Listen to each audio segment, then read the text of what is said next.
Hi everyone, welcome back to our channel. In this video, I'm gonna let you know how you can withdraw money from Hamster Kombat. In order to withdraw money from Hamster Kombat, you just have to follow the steps. Now, first of all, what you have to do is you just have to go ahead and log into your Hamster Kombat account.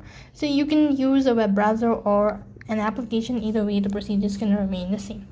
So right on this page, go to the hamsterkombat.com and then log into your account. So when you're logged into your account, from the home page, you should navigate to the withdrawal or a cash out section on the Hamster Kombat platform. When you do that, enter the amount you wish to withdraw. Next, you need to select your preferred payment method. It could be your debit card, credit card, or any other bank account. And once you've done that, confirm the withdrawal requested. You also need to mention the exact amount that you wish to withdraw, and you could just follow the prompt from then onwards. So that is how you can withdraw money from Hamster Kombat. That's all for this video. I hope the video was helpful. Make sure to like, share and subscribe to our channel.